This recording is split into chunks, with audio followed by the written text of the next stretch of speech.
হাতির মৃত্যুটা এই মুহূর্তে শুধু ঝাড়গ্রামের জন্য নয়, পুরো পশ্চিমবাংলা তথা দেশ এবং পুরো মানব জাতির জন্য একটা লজ্জা। হাতির মৃত্যুটার পরে শুধু যে ঝাড়গ্রামবাসীর নাক কাটা গেছে, মুখ পুড়ে কালো হয়েছে সেটা তো নয়, কারণ এটা এখন একটা কোনো লোকাল ইস্যু নয়, এটা একটা ন্যাশনাল এবং ইন্টারন্যাশনাল ইস্যু হয়ে গেছে। কারণ ফিয়াপো, পেটা এবং অ্যানিম্যাল প্ল্যানেটের মতন বিভিন্ন সংস্থা যারা আছে, সংগঠন যারা আছে, তারা এই হাতির মৃত্যুটা নিয়ে কিন্তু কথা বলছে।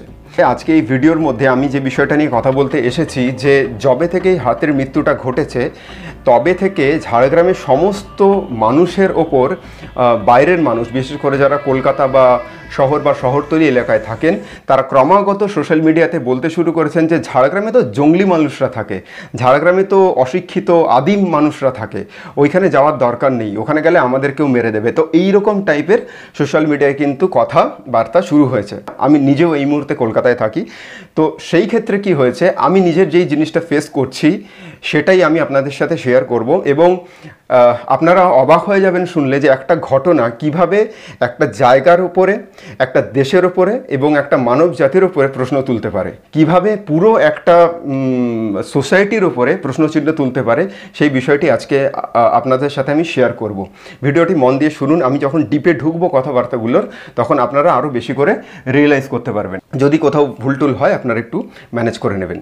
তো যবে হাতির মৃত্যুটি ঘটেছে বা যবে ওই হাতিগুলি ঝাড়গ্রামের ওই এলাকাতে চলে এসেছিল, সেদিন থেকেই আমার ডাউট হয়েছিল যে যেভাবে মানুষের যেভাবে মানুষের হাতি দেখতে যাওয়ার মধ্যে উৎসাহ, সেটা ক্রমবর্ধমান হচ্ছিল সকাল থেকে, আমার কোথাও না কোথাও মনে হচ্ছিল এটা একটা ভুল দিকে কিন্তু ব্যাপারটা ঘটবে। সেই হিসেবেই আমি আমার এক বন্ধুকে বলেছিলাম, যেভাবে এই কাতারে কাতারে মানুষ যাচ্ছে হাতিকে দেখতে, তার একটা কিন্তু নেগেটিভ ইম্প্যাক্টই পড়বে হাতিগুলোর উপরে। এবং সবাই আমরা জানি বিকেল হতে হতেই যে নিষিদ্ধ হুলাপাটি আছে, সেই হুলাপাটি হাতিটাকে জখম করে এবং পরের দিন হাতিটা মারা যায়। এবং এই হাতিটা মারা যাওয়াটাকে কেন্দ্র করেই এই মুহূর্তে পুরো পৃথিবীর বিভিন্ন পশু সংগঠন কিন্তু কথা বলছে, তারা টুইট করছে, তারা বিভিন্ন রকম প্রশ্ন তুলছে আমাদের ঝাড়গ্রামবাসীর ওপরে। আমার এখানে একটা প্রশ্ন, যারা এই কমেন্টটা করছেন ঝাড়গ্রামের মানুষদের নিয়ে, ঝাড়গ্রামের সাধারণ যারা নর্মাল মানুষ আছেন, যারা এইসব ঝুট ঝামেলার মধ্যে ছিলই না বা থাকতে চায় না কখনো, তারা চায় যে অ্যানিম্যাল এবং হিউম্যান কনফ্লিক্ট যেটা আছে সেটা পুরোপুরিভাবে বন্ধ হোক, তাদেরকেও আপনারা কিন্তু ইঙ্গিত করছেন। আমি এখানে এই জিনিসটাই বলতে চাইছি যে এই যে হাতিটা মারা গেছে, এটা পুরোপুরিভাবে বন দপ্তরের ব্যর্থতা এবং তার সাথে সাথে এখানে ঝাড়গ্রামের যিনি ফরেস্ট মিনিস্টার আছে ওনার ব্যর্থতা।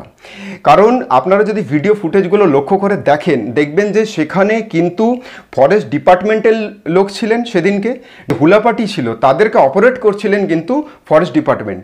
তাহলে এই যে পুরো যে হাতির মৃত্যুর ঘটনাটা ঘটেছে, এটা ফরেস্ট ডিপার্টমেন্টের উপস্থিতিতে ঘটেছে, ফরেস্ট ডিপার্টমেন্টের অথরাইজেশন নিয়ে ঘটেছে।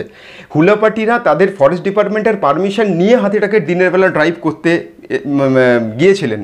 তো এখানে যদি পুরো বিষয়টা ফরেস্ট ডিপার্টমেন্ট এবং হুলাপাটি, যেটা অলরেডি 2018 সালে সুপ্রিম কোর্ট ব্যান করে দিয়েছে, এই পুরো ঘটনাটা যদি তারা ঘটিয়েছে, তাহলে পুরো ঝাড়গ্রামবাসীকে দোষ দেওয়ার কি দরকার, সেটা তো আমার অন্তত বোধগম্যতার মধ্যে আসছে না। কলকাতাতে আমাকে অনেক মানুষ বলছেন যে তুই তো জঙ্গলি জায়গায় থাকিস, তুই তো জঙ্গলের জায়গা থেকে এসেছিস।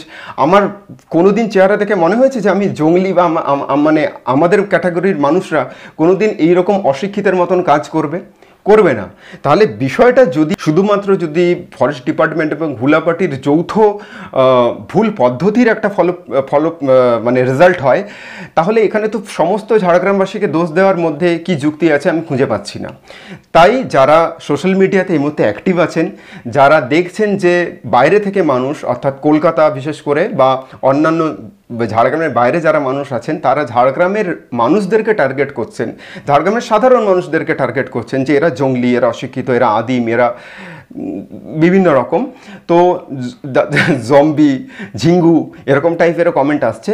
তারা একটু তাদেরকে বুঝিয়ে বলুন যে এই ঘটনাটার সাথে কিন্তু ঝাড়গ্রামের সাধারণ মানুষের কোনো যোগসূত্র নেই। যদিও হাতির মৃত্যুর ঘটনার পরে আমি অবাক হয়ে যাচ্ছি যে ওখানকার ফরেস্ট মিনিস্টার যিনি আছেন উনি এখনও কোনো স্টেটমেন্ট দিচ্ছেন না।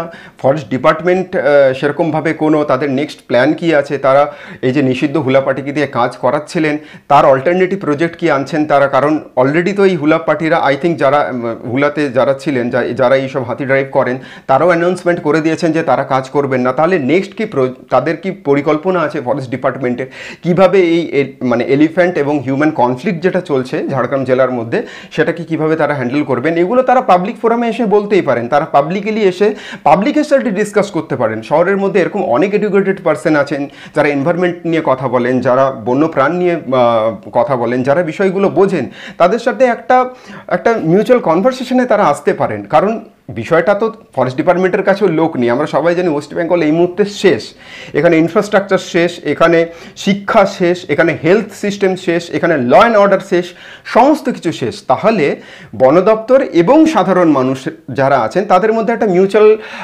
আন্ডারস্ট্যান্ডিং, একটা কোলাবোরেশন বা একটা সুস্থ আলোচনার তো খুব প্রয়োজন এই মুহূর্তে। এখানে তো তুমি ঠিক আমি ভুল বা আমি ভুল ঠিক তুমি ভুল এই বিষয়গুলো তো আসছে না। বিষয় হচ্ছে একটা মিউচুয়াল কনভারসেশনের, যার মধ্যে দিয়ে একটা সুস্থ সমাধান আসবে। তাই আমার ব্যক্তিগতভাবে এটা মনে হয়েছিল, আমি দিনরাত এটাই শুনছিলাম যে তুই জঙ্গলি জায়গায় থাকিস, তুই আদিম জায়গায় থাকিস, তুই তো ঝিঙ্গু, তুই তো জম্বি। বিষয়টা আমার ভালো লাগছিল না। আই থিঙ্ক যারা ঝাড়গ্রামের বাইরে যাচ্ছেন বা আছেন তাদেরকে এই কথাগুলো শুনতে হচ্ছে, এরকম মিম কন্টেন্ট পরিণত হয়ে যাচ্ছেন আপনারা। তাদেরকে বুঝিয়ে, মানে যারা এই কমেন্টগুলো করছেন তাদেরকে বুঝিয়ে বলুন যে এই ঘটনাটা শুধুমাত্র কিন্তু ফরেস্ট ডিপার্টমেন্টের ব্যর্থতার জন্য হয়েছে এবং হাতির মৃত্যুর ঘটনাটা সত্যি একটি দুঃখজনক ঘটনা। যাতে এইরকম ঘটনা আর না ঘটে তার জন্যে কি আগামী পরিকল্পনা কি নিয়েছে ফরেস্ট ডিপার্টমেন্ট, ফরেস্ট মিনিস্টার কি স্টেটমেন্ট দিচ্ছেন, একটা মিউচুয়াল আন্ডারস্ট্যান্ডিং দরকার মানুষের মধ্যে। দোষ ধরা অন্যের দিকে আঙুল তোলা তো খুব সোজা, আঙুলটা নিজের দিকে ঘোরানোর টাইম এসেছে। কারণ উত্তরবঙ্গেও অ্যানিম্যাল ড্রাইভ করা হচ্ছে, সাউথ ইন্ডিয়াতে আমি গিয়ে দেখেছি সাউথ ইন্ডিয়াতে অসাধারণ কাজ হয়। ওখানে মানে হাতির সাথে মানুষের কোনো রকম সংঘাত হয় না। তো তারা যেই মডেলটাকে ফলো করছে সেই মডেলটাকেও যদি আমরা অ্যাটলিস্ট ঝাড়গ্রামের মধ্যে এক্সিকিউট করতে পারি, ইমপ্লিমেন্ট করতে পারি, তাহলেই তো প্রবলেম সলভ হয়ে যাচ্ছে। তাই আমার এটাই বলার ছিল যে বিগত কয়েকদিন ধরে সোশ্যাল মিডিয়াতে আমি যেটা দেখছিলাম যে ঝাড়গ্রামের সাধারণ মানুষের ওপরে ক্রমাগতভাবে তাদেরকে নিয়ে খিল্লি করা হচ্ছে, তাদেরকে জঙ্গলি বা জম্বি বলা হচ্ছে। এই বিষয়টি আমার মনে হয়েছে যে এটা ভুল। কারণ আমি দীর্ঘদিন ঝাড়গ্রামকে রিপ্রেজেন্ট করেছি, যতটুকুই পেরেছি বিভিন্নভাবে আমি করার চেষ্টা করে এসেছি। যারা আজকে আমাকে চেনেন না আলাদা বিষয়, বা যারা চেনেন তারা অলরেডি বুঝতে পারছেন আমি কি বলতে চাইছি। ভিডিওটি যদি আপনাদের কোথাও মনে হয় যে আমি কিছু ভুল বললাম আপনারা কমেন্ট করুন। আর যদি মনে হয় যে ঝাড়গ্রামবাসীর হয়ে আমি কিছুটা হলেও আওয়াজ তুললাম এবং ঝাড়গ্রামবাসীর পক্ষে হয়ে আমি ঝাড়গ্রামের বাইরে থেকে ঝাড়গ্রামের মানুষকে সাপোর্ট করার জন্য এই ভিডিওটা বানালাম, আপনারা প্লিজ একটু শেয়ার করবেন ভিডিওটা। আমি আবারও বলছি অনেকদিন পরে ক্যামেরা ধরেছি, আমি জানি না কীরকমভাবে রেকর্ড হয়েছে। ধন্যবাদ সবাই। বন্য প্রাণকে রক্ষা করুন, বন্য প্রাণকে রেসপেক্ট করুন। কারণ ঝাড়গ্রামের জঙ্গলকেই মার্কেট করে কিন্তু ঝাড়গ্রাম আজকে পর্যটন শিল্পে একটা অনন্য জায়গা করে নিয়েছে। তাই ঝাড়গ্রামের সম্মান রক্ষা করাটা ঝাড়গ্রামবাসীদেরই কর্তব্য। ধন্যবাদ সবাই, ভালো থাকবেন। দেখা হবে অন্য কোনো সময়। টাটা।